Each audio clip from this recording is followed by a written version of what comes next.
பாடின மிஸ்டர் கிருத்திகா அவர்களுக்கு நன்றி தெரிவித்துக் கொள்கிறேன். அருமையான இசைவந்த ஜாஷுவா அவர்களுக்கும் நன்றி தெரிவித்துக் கொள்கிறேன். நல்ல ஒரு பாடல். எல்லா நிலைகளிலும் ஆண்டவருக்கு நம்ம என்ன சொல்லணும்? நன்றி சொல்லணும். இல்ல ஹல்லேலூயா, நன்றி சொல்லணும். சரி, ஆலயத்துல ஆராதிக்க வந்த பிறகு 3 காரியங்கள் செய்யவே கூடாது. சரியா?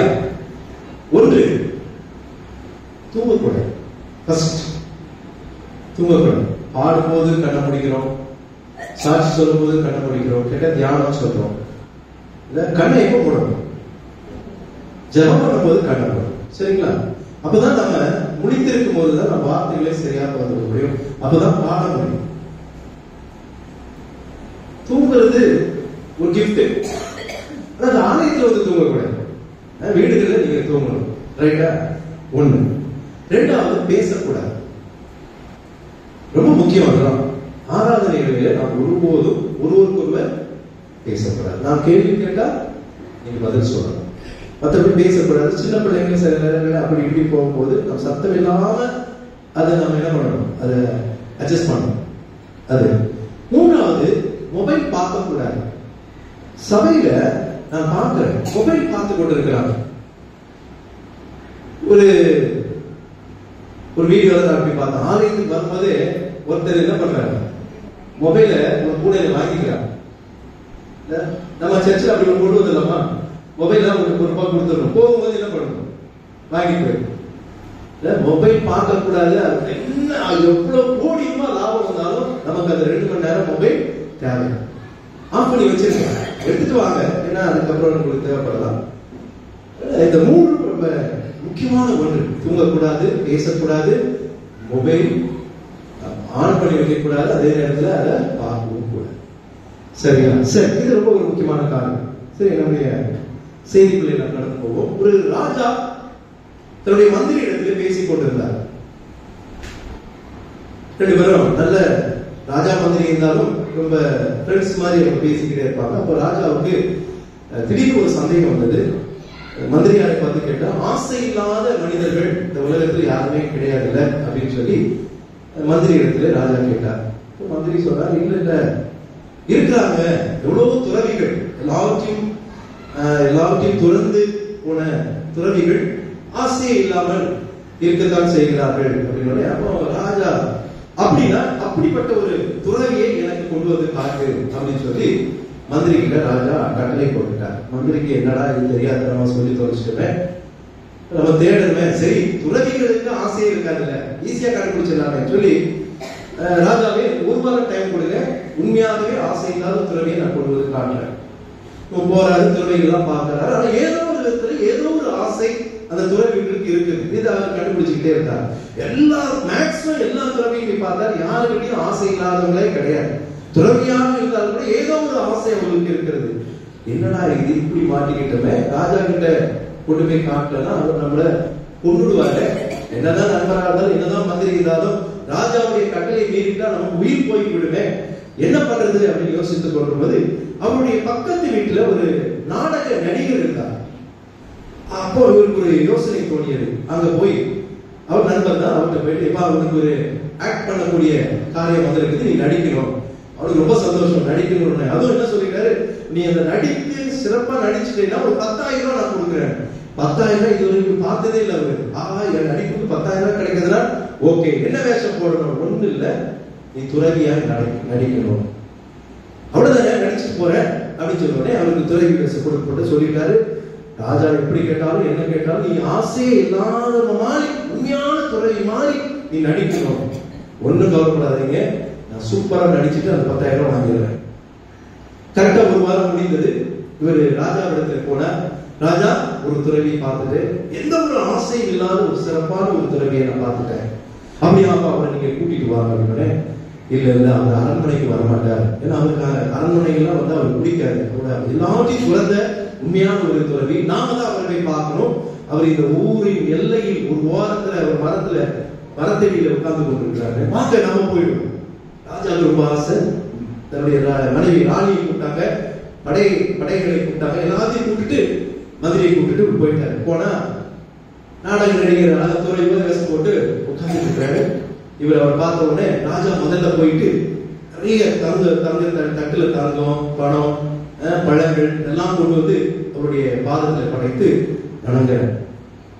வணங்கிட்டு சொல்றாரு, இதையெல்லாம் நீங்க ஏற்றுக்கொள்ள வேண்டும். துறை சொல்றாரா, எனக்கு இதெல்லாம் இதுல ஒரு பொருள் கூட எனக்கு வேண்டாம். இவருக்கு ஆச்சரியமா அந்த உண்மையே ஒரு நாட்டில் பிறந்த ஆசையே இல்லாத ஒரு துறவிதான் போல இருக்கு அப்படின்னு சொல்லி ராஜா நினைத்தார். உடனே பக்கத்துல இருக்கிற ராணி, படை, மந்திரி எல்லாரும் என்ன பண்ணாங்க, நீங்க இந்த துறவியை வணங்குங்கன்னு சொன்னா எல்லாரும் கிட்டத்தட்ட நானே அவரை இந்த துறவியை வணங்கி கொண்டிருக்கிறது. மந்திரிக்கு தெரியும் இவர் ஒரு நாடக நடிகர், நம்மளால துறவியானவர். ஆனா வேற வழி இல்லை, ராஜாவே வணங்கிட்டார. இவர் என்ன பண்ணாரு, துறவிக்கு காலில் விழுந்து வணங்கினார். ராஜா சந்தோஷமாக இப்படி ஒரு நல்ல ஒரு துறவியை பார்த்து விட்டு இந்த மகிழ்ச்சியோடு எல்லாருக்கும் ஏற்றுக்கொள்ள எல்லாருக்கும் எடுத்துட்டு போயிட்டார். மந்திரி மட்டும் கொஞ்சம் வெயிட் பண்ணிக்கிட்டு இருந்தார். எல்லாரும் போன பிறகு மந்திரிக்கு ரொம்ப சந்தோஷம். நேரா அந்த நாடக நடிக்க போனார். சூப்பர் நடிப்பு, இந்த மாதிரி நடிப்பை நானு எதிர்பார்க்கவே இல்லை. இந்தா நீ கேட்ட 10,000 சொன்னா, எனக்கு இந்த 10,000 ரூபாய் வேண்டாம். இப்ப உன் வேஷம் கலைஞ்சு போச்சு, இப்ப நீ நாடக நடிகர், நான் சொன்னது நீங்க நடிச்சுட்டு வாங்கிக்கோ. இல்ல இல்ல எனக்கு உண்மையாகவே புரியல வந்திருக்கு, என்ன ஆச்சு அப்படின்னு. இல்ல கொஞ்ச நேரம் நான் துறவியாய் நடிச்சதுக்கே இந்த தேசத்தினுடைய ராஜா, ராணி, படைகள் எல்லாம் வந்து என் பாதத்துல விழுந்து கிடக்குறாங்க. நான் உண்மையாய் திறமையா மாறிட்டேன்னா எனக்கு எவ்வளவு பெரிய நன்மை, எவ்வளவு பெரிய ஆசீர்வாதம், எவ்வளவு பெரிய மகிழ்ச்சி எனக்கு கிடைக்கும். நான் உண்மையாகவே துறவியாக மாறப் போகிறேன். எனக்கு எல்லா ஆசைகளையும் நான் விட்டு நான் என்ன போகிறேன், நான் துறவியாக மாறப் போகிறேன் அப்படின்னு மந்திரிக்கே ஒரு ஷாக் ஆயிடுச்சு. அதிர்ச்சியை கலந்த ஒரு சந்தோஷத்தோட 10,000 ரூபாய் மீதி தானே அவர் போயிட்டார். யோசிச்சு பாருங்க, இந்த கதையை நான் படிக்கும்போது எனக்கு உண்மையாகவே நாம் அட்லீஸ்ட் நல்லவர்களாக மாற முயற்சி செய்யும். முயற்சி செஞ்சீங்கன்னா அந்த முயற்சி உங்களுக்கு நிறைய காரியங்களை கைகூட கொண்டு வரும். ஆனா நம்ம என்ன பண்ணுறோம், அப்படியே கல் மாதிரி உட்கார்ந்து இருக்கிறோம், மாறவே மாட்டோம்னு உட்கார்ந்துகிட்டு இருக்கோம். நாம் ஆண்டவர் பிள்ளைகளாக மாறும் போது ஆசீர்வாதங்கள் உண்டுங்க. அது நீங்க மறந்துடாங்க. அது யாரும் பெறாத ஒரு மகிழ்ச்சியை அது நம்முடைய வாழ்வை ஆண்டவர் நமக்கு தருவார் என்பதை மறந்துடக்கூடாது. சரி, இந்த மாதத்தின் வாக்குத்தத்தம் என்ன கேட்டீங்கன்னா, உங்களுக்கு ஒரு எல்லாருக்கும் தெரிந்திருக்கலாம். 1ஆம் தேதி நம்முடைய தலைமை பொது மூலமாக நாம் வாக்குத்தத்தத்தை பெற்றோம். வந்திருந்தவர்களுக்கு தெரியும், வசனங்களை பார்க்கிறவர்களுக்கு அது தெரியும். ஆனால் அந்த வாக்குத்தத்தத்தை நான் சொல்லி என்னுடைய செய்திக்குள்ளே கடந்து போக ஆசைப்படுகின்றேன். லேவியராகமம் 25ஆம் அதிகாரம் 19ஆம் வசனம் இந்த பிப்ரவரி மாதத்திலே நம்முடைய தலைமை போதுகள் மூலமாக நமக்கு தந்த ஆசீர்வாதமான வாக்குத்தத்த வசனம், பூமி தன் கனியை தரும், நீங்கள் திருப்தியாக சாப்பிட்டு அதில் சுகமாய் குடியிருப்பீர்கள் என்று ஒரு அருமையான வாக்குத்தத்தம். 4 விதமான ஆசீர்வாதங்கள். முதலாவதாக பூமி தன் கனியை தரும் என்பது நம்முடைய உழைப்பின் பலனை ஆண்டவர் இந்த மாதத்திலே தருவதாக வாக்கு கொடுக்கிறார். இரண்டாவதாக நீங்கள் திருப்தியாக சாப்பிட்டீர்கள், திருப்தியான ஒரு உணவை ஆண்டவர் தருவதாக. இல்ல என்ன சாப்பிட்டாலும் திருப்தி கிடையாது, ஏதாவது ஒரு குறை இல்ல பிடிக்கல. ஆனா ஆண்டவர் சொல்கிற உணவில கூட ஒரு திருப்தியை இந்த மாதத்திலே தருவதாக ஆண்டவர் வாக்கு கொடுக்கிறார். மூன்றாவதாக அதில் சுகமாய் என்று சொல்லும்போது ஒரு சுக வாழ்வு, சுகமான வாழ்வை தருவதாக ஆண்டவர் வாக்கு கொடுத்திருக்கிறார். நான்காவதாக சுகமாய் குடியிருப்பீர்கள் என்று சொல்வது ஒரு நலமான வீடு. இந்த மாதத்திலே நம்முடைய வீடு ஒரு நல்ல ஒரு வீடாக இருக்கும்படியாக ஆண்டவர் உதவி செய்வார். சமாதானமும் சந்தோஷமும் நிறைந்திருக்கிற ஒரு நலமான வீடு நம்முடைய வீடு இருக்கும் என்று சொல்லி இந்த 4 ஆசீர்வாதங்களை உடைய வாக்குத்தத்தங்கள் இந்த லேவியராகமம் 25:19 இதுதான் இந்த மாதத்திலே ஆண்டவர் தந்திருக்கிறார். ஆனா நீங்க 18ஆம் வசனத்துல வீட்டுல போய் படிச்சு பாத்தீங்கன்னா, இந்த வசனம் யாருக்கு என்று சொல்லும்போது, யாரெல்லாம் தேவனுடைய வார்த்தைக்கு கீழ்ப்படிந்து நடக்கிறார்களோ அவர்கள் தான் இந்த ஆசீர்வாதங்களை பெறுவார்கள். எப்பொழுதுமே ஆண்டவர் வாக்குத்தத்தத்தை கொடுத்து விட்டு அதற்கு முன்பதாகவும் பின்பதாக ஒரு கட்டளை கொடுத்தார். இதை செய்தால் இதை நான் செய்வேன். எல்லாரும் வாக்குத்தத்தத்தை கிடைச்சிச்சு, ஆனா நீங்க சுலபமாக பெற முடியாது. ஐயோ ஆண்டவர் கொடுத்துட்டார், ஆண்டவர் வாக்கு மாறாதவர், இது என்னுடைய வாழ்க்கையில கண்டிப்பா நிறைவேறும். ஆனா அவருடைய கட்டளைக்கு நீங்க கீழ்ப்படியும். ஆண்டுடைய பிள்ளைகளாக நாம் இருக்கும் போது இந்த ஆசீர்வாதங்கள் இந்த பிப்ரவரி மாதம் அல்ல, இந்த வருடம் முழுவதும் நம்முடைய வாழ்நாள் முழுவதும் ஆண்டவர் அப்படிப்பட்ட கிருபையை நமக்கு நிச்சயமாக தருவார். சரி, நான் என்னுடைய செய்திக்குள்ளே கடந்து போகிறேன். ஆண்டவர் இயேசு கிறிஸ்து 3 வருடங்கள் இந்த உலகத்திலே ஊழியங்களை செய்தார். 33 வருடங்கள் வாழ்ந்தார். 30 வருடங்கள் ஆண்டவர் பெற்றோருக்கு ஒரு மகனாக கீழ்ப்படிந்து நடந்தார். ஆனால் ஊழியம் செய்த வருடங்கள் எத்தனை? 3 தான். பேசக்கூடாதுன்னு சொல்றது ஒருவருக்கு ஒருவர் தான். நான் கேட்கும் போது உங்களுக்கு தெரிந்த பதில் நீங்க சொல்லலாம். 3 வருடங்கள். அந்த 3 வருடங்கள்ல அவர் அநேக அற்புதங்களை அவர் செய்தார். தன்னுடைய வல்லமையை ஆண்டவர் வெளிப்படுத்தினார். அது குறிப்பாக நீங்கள் பார்க்கும்போது அவர் அது வல்லமையான அற்புதங்களை நீங்கள் அதை 5 விதமாக நீங்கள் பிரிக்கலாம். இயற்கை மீது வல்லமை செலுத்தினார். இயற்கை மீது என்பது சொல்வது தண்ணீரை திராட்சை ரசமாய் மாற்றினது, இல்ல கடல்ல நடக்குது, இப்படி நிறைய காரியங்கள் நீங்க சொல்ல. 5 அப்பம் 2 மீனை கொண்டு 5000 பேர். இதெல்லாம் இயற்கை மீது. இது யாரும் அது செய்யவே முடியாது. அது இயற்கை மீது அவர் வல்லமையை செலுத்தினார். அது கிட்டத்தட்ட ஒரு 9, அது முன்ன பின்ன இருக்கலாம், எனக்கு சரியாக தெரியல. நான் குறித்து வைத்த வரைக்கும் 9 அற்புதங்கள் இயற்கை மீது ஆண்டவர் வல்லமை செலுத்தினார். 2வது வியாதியின் மீது ஆண்டவர் வல்லமை செலுத்தினார். அது நீங்க வேதத்துல இந்த 4 சுவிசேஷத்துல 18 வியாதிஸ்தர்கள் மீது ஆண்டவர் அற்புதங்களை செய்வதை பார்க்கிறோம். அதாவது குஷ்டரோகிகளை சுகப்படுத்துறது, குருடர்களுக்கு பார்வை கொடுத்தது, வியாதிஸ்தர்களை சொஸ்தப்படுத்துறது, இப்படி வியாதியின் மீது ஆண்டவர் வல்லமை செலுத்தினார். 3வது பிசாசின் மீது ஆண்டவர் வல்லமை செலுத்தினார். அது 5 அற்புதங்களை இங்கு சொல்லப்பட்டிருக்கிறது. வியாதியின் மீது 18 அற்புதங்கள் இங்கு சொல்லப்பட்டிருக்கிறது. பிசாசின் மீது ஆண்டவர் 5 இடத்துல அந்த பிசாசை விரட்டினதை நாம் பார்க்கிறோம். 38 வருஷம் அது என்ன பிசாசு அவர் பிடித்து வைத்திருந்தார் சொல்லி பிசாசு பிடிவே இருந்தார். அதுக்கப்புறம் லேகியோன் என்கிற 1000 பிசாசுகள், இப்படி நிறைய பிசாசுகள் உடையவர்களை வசூலம் கொடுத்தார் பார்க்கின்றோம்.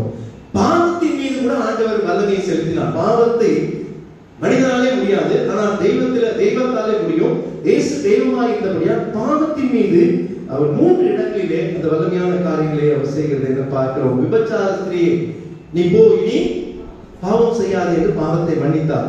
சகையில் இந்த வீட்டுக்கு ரட்சிப்பு வந்தது என்று சொல்லி அவனுடைய பாவங்களை அவர் மன்னித்தார். தொங்கிக் கொண்டிருந்த கல்லுடைய வாழ்விலே இன்றைக்கு நீ என்னுடைய கூட பிரதேசில் இருப்பாய் என்று பாவத்தை ஆண்டவர் மன்னித்தார். இப்படி பாவத்தின் மீது அவர் 3 இடங்களிலே வல்லமை செலுத்தினார். கடைசியாக மரணத்தின் மீது ஆண்டவர் வல்லமை செலுத்தினார். அது எத்தனை பேர் தெரியுமா? வேதத்துல 3 பேர் இறந்து போனவர்களை ஆண்டவர் உயிரோடு எழுப்பினார். ஆனா இவ்வளவு வல்லமை உள்ள தேவனாக ஆண்டவர் அந்த 3 வருடங்களிலே அவர் இருந்தார் என்று நாம் இடத்திலே வாசிக்கிறோம். இன்னைக்கு ஆண்டவர் மரணத்தின் மீது வல்லமை செலுத்தின சம்பவங்களை இன்று நாம் பார்க்க போகிறோம். 3 காரியங்கள், 3 பேரை அவர் உயிரோடு எழுப்பினார். அந்த 3 காரியங்களும் அவர் எதினாலே அவர் உயிரோடு எழுப்பினார் என்று சொல்லி அந்த 3 காரியங்களை இன்றைக்கு நாம் பார்க்க போகிறோம். முதல் சம்பவம் லூக்கா எழுதின சுவிசேஷம் 7ஆம் அதிகாரம். அந்த அதிகாரத்தை தீர்ப்பு வைத்துக் கொள்ளுங்கள். 13ஆம் வசனத்தை யாராவது ஒரு வாசிக்கலாம். மனதுருகி போதும். இங்கே ஆண்டவராகிய இயேசு கிறிஸ்து நாயின் விதவையினுடைய மகனை உயிரோடு எழுப்புகின்ற ஒரு சம்பவம் லூக்கா எழுதின சுவிசேஷம் 7ஆம் அதிகாரத்தில் வருகிறது. அது எதனால செய்கிறார் என்றால், ஆண்டவர் அந்த நாயின் விதையை பார்த்து மனதுருகினார். ஆண்டவர் மனதுருகும் போது அவர் தன்னுடைய வல்லமையை அவர் வெளிப்படுத்துகிறார். நாயின் ஊர் என்கிற அந்த ஊரிலே ஒரு விதவை இருந்தார். அவனுக்கு ஒரு மகன், ஒரே மகன். அவன் மரித்து விடுகிறான். நீங்க 11 இருந்து 17 வரைக்கும் வீட்டுல போய் நீங்க படிச்சு பாருங்க.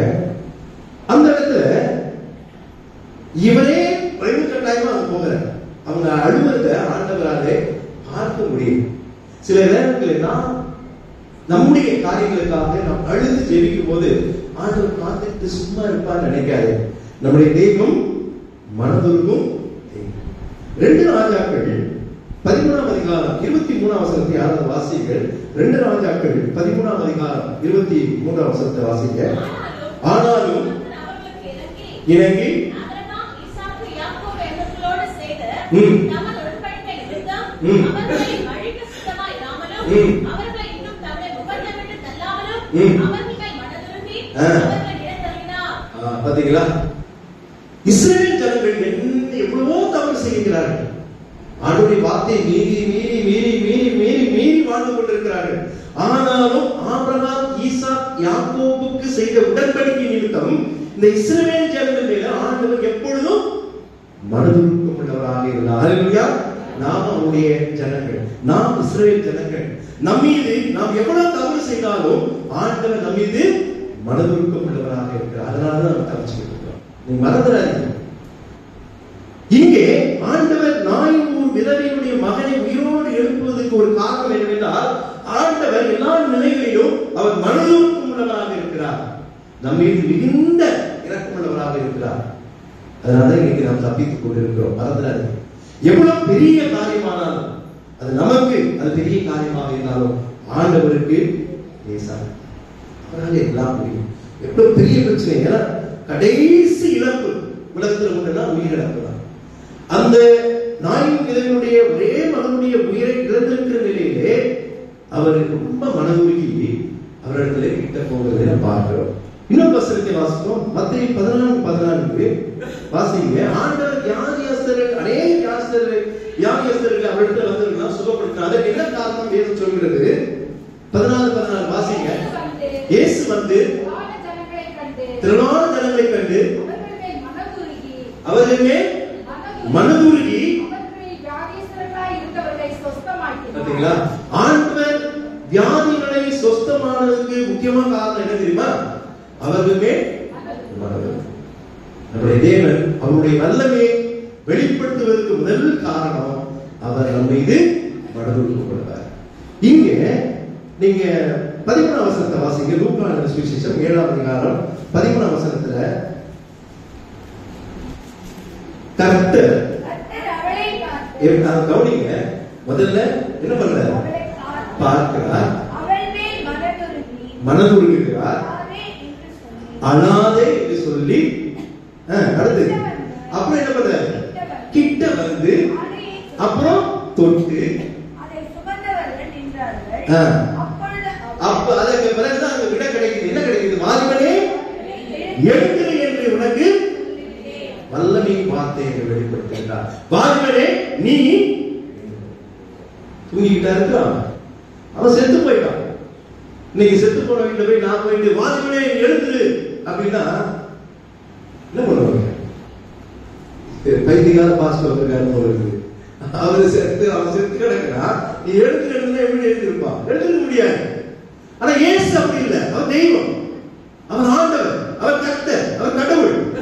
அவரால் எல்லாம்.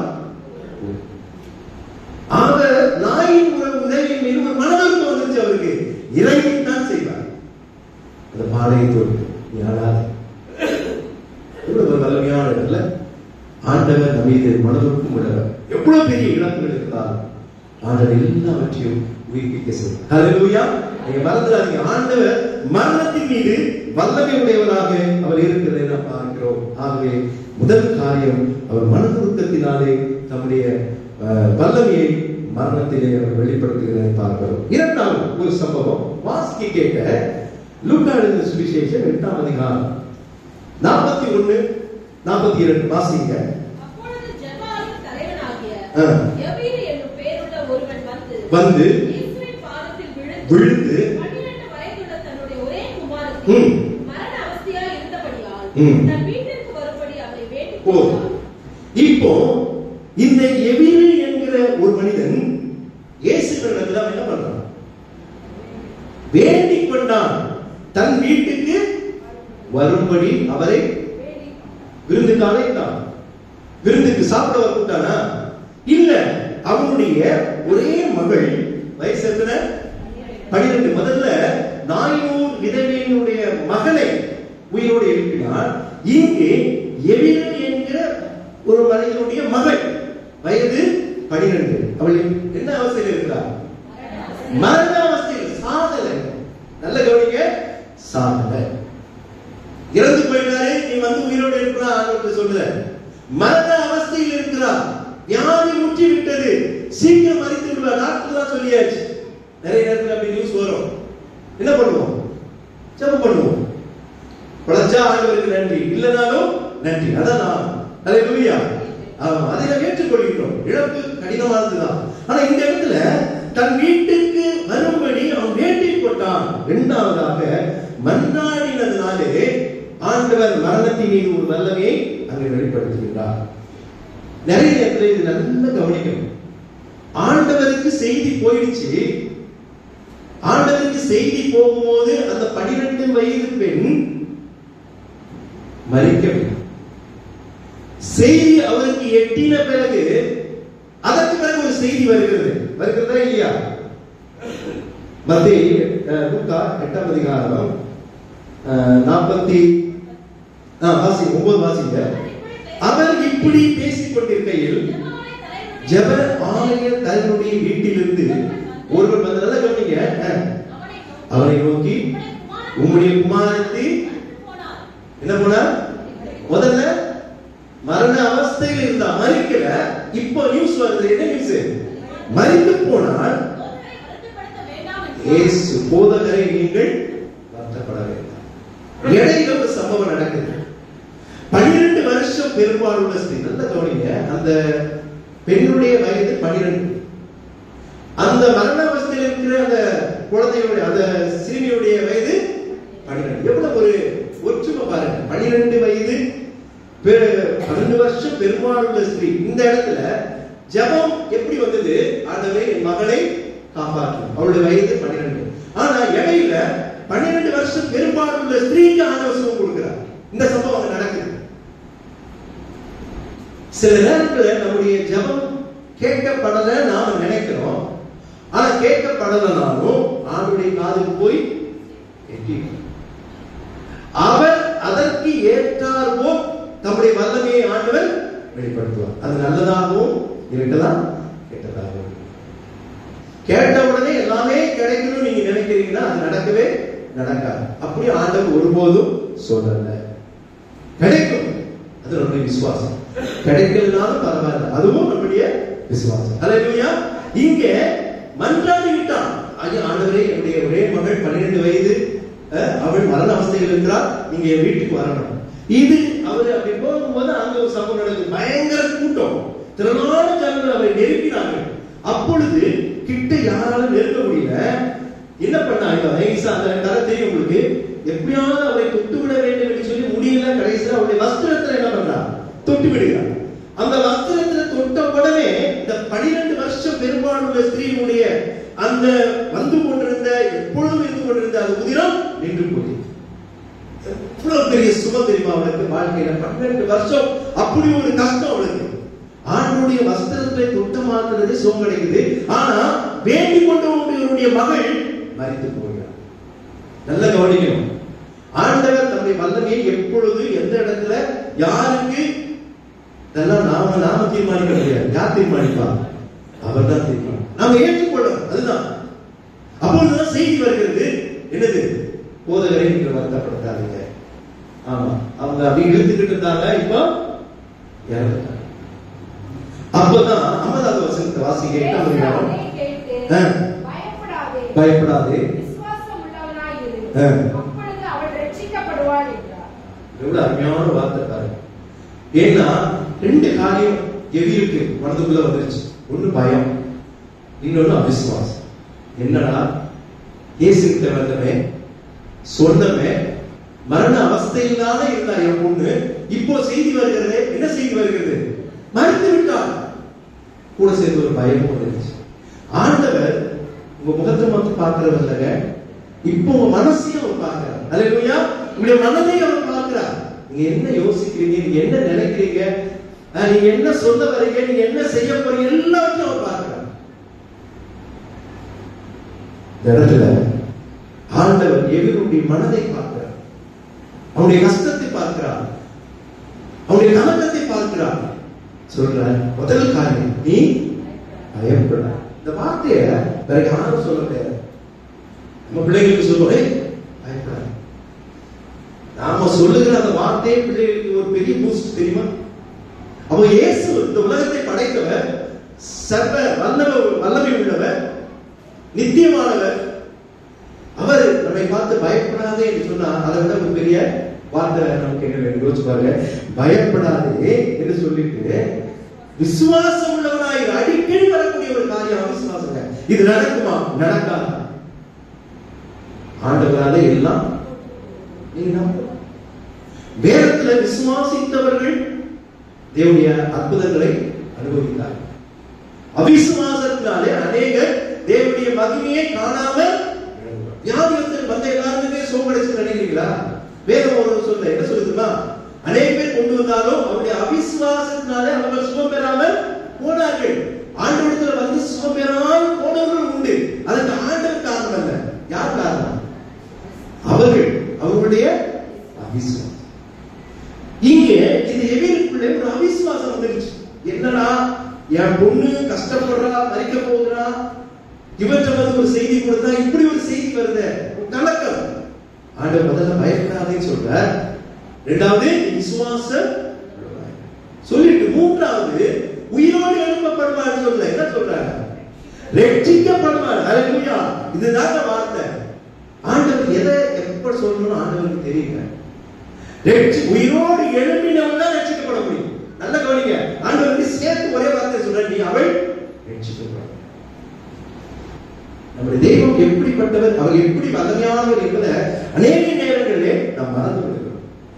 எவருடைய மகளை அவர் வீட்டுக்கு சென்று உயிரோடு எழுப்புகிறதை நாம் பார்க்கிறோம். அங்க பாருங்க 52ஆம் வசனத்துல எல்லாரும் அழுது அவளை குறித்து துக்கம் கொண்டாடுகிறதை கண்டு என்ன சொல்றாரு தெரியுமா? அங்க போயிட்டு அனாதைகள் நல்லாதான் படிக்கல. இத சொன்னா அங்க இருக்கிறவங்க என்ன பண்ணிருப்பாங்க? சிரிச்சாங்களா இல்லையா? அடுத்த வசனத்தை வாசிங்க.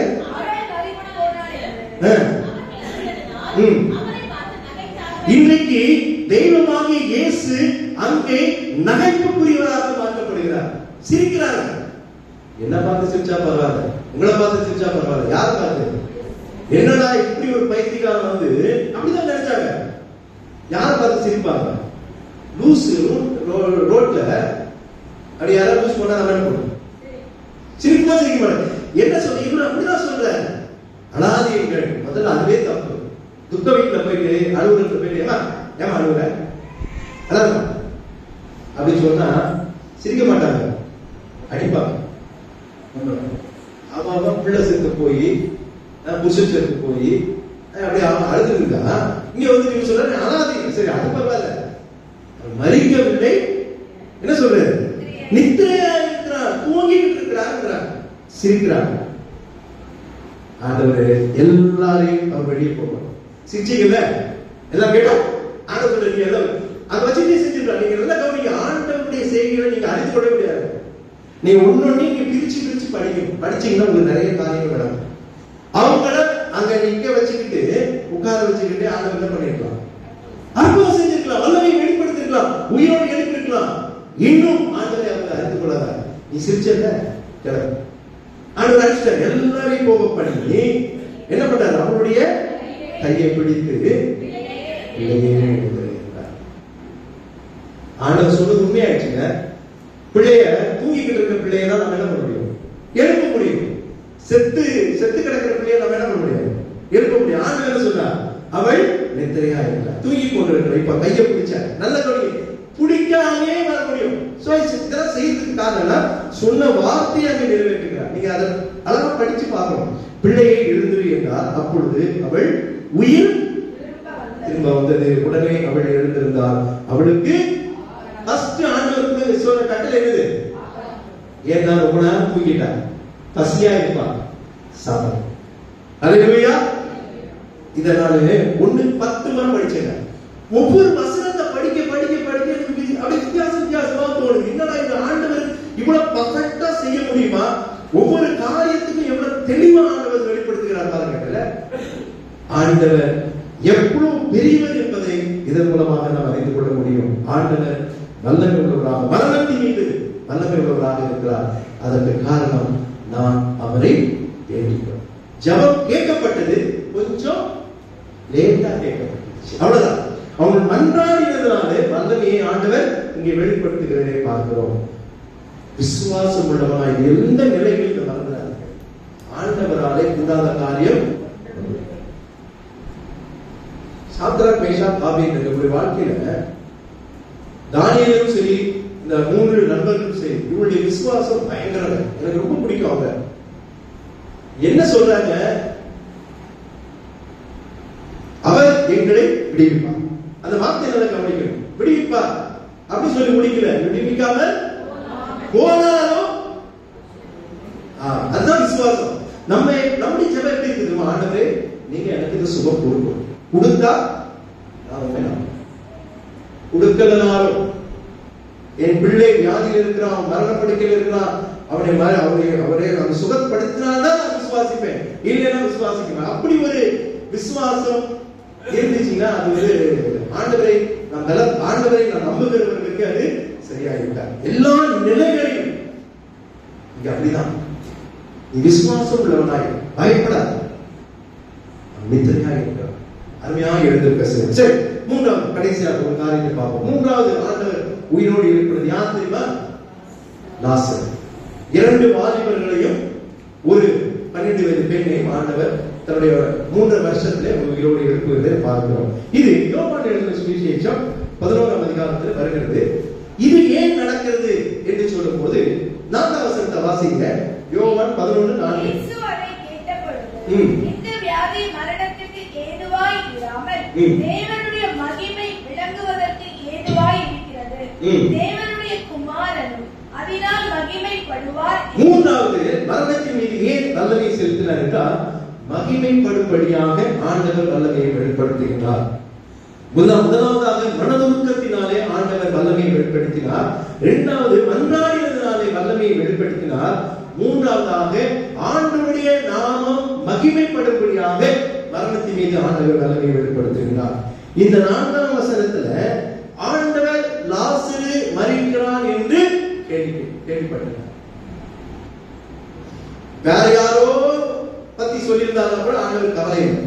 இந்த லாசருவை ஆண்டவர் எப்படி எவ்வளவாய் நேசித்தார் என்பதை நாம் அறிந்துவிடக் கூடாது. 35 வசனத்தை வாசிங்க. 11:35. ஒரே சின்ன வசனம், எல்லாரும் தெரிஞ்ச வசனம். இயேசு யாருக்காக? லாசரு மரித்து விட்டான் என்று கேள்வி அங்க வந்து பார்த்த போது ஆண்டவருக்கு என்ன வந்துருச்சு? அப்படின்னா எவ்வளவு லாசரு மேல அவர் யோசிப்பாருங்க. ஆண்டவர் ஒரு சில இடங்களில் அழுகிறாங்க.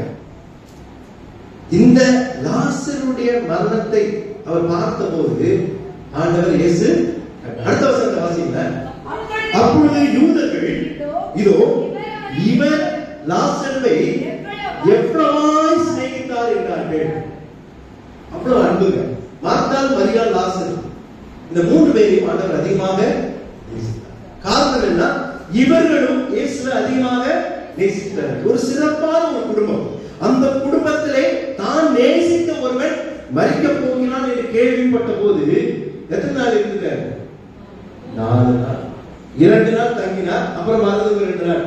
ஏன்னா ஆண்டவர் அந்த லாசர் கிட்ட வரும்போது மரியாள் மாத்தர் என்ன சொல்றாங்க? அவன் இறந்து 4 நாள் ஆயிட்டே, நாரி இருக்குமே.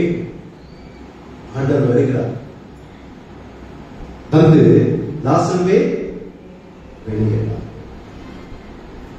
அதுக்கு முன்பு ஒரு காரியத்தை சொல்றார் ஆண்டவர். நீங்க நிறைய விஷயங்கள் புரிஞ்சுக்கணும். கொஞ்சம் படிக்கும் போது, வேதத்தை படிக்கும் போது கட கட கட கட கட கடன்னு போகக்கூடாது. ஒவ்வொரு வசனத்தையும் நீங்க படிச்சு படிச்சு படிச்சு கொஞ்சம் யோசிக்கணும். அந்த முதல்ல கல்லை என்ன பண்றாரு? புரட்ட சொல்ற, எடுக்க சொல்ற. ஏன் கல்லை எடுக்காம வர முடியாதா? ஆண்டவர் எடுத்தா வர முடியும். ஆனா எடுக்க சொல்ற. எடுத்த பிறகுதான் ஆண்டவர் என்ன சொல்ற? லாசருவே வெளியே வரும்போது அவன் அப்படியே நல்ல மனிதனா வந்தானா? எப்படி சுத்தி சுத்தி அந்த காலத்துல அப்படியே சுத்தி சுத்தி வைப்பாங்க, அதே மாதிரிதான் அவன் வெளியே வரான். வெளியே வர அப்படியே வெளியே வரான். அதற்கு பிறகுதான் அவன் என்ன பண்றாங்க? அவனுடைய இதெல்லாம் கட்டுங்க. தேவன் மகிமைப்படும்படியாக ஆண்டவர் லாசருவை மரிக்க ஒப்புக்கொண்டார். அவ்வளவுதான்.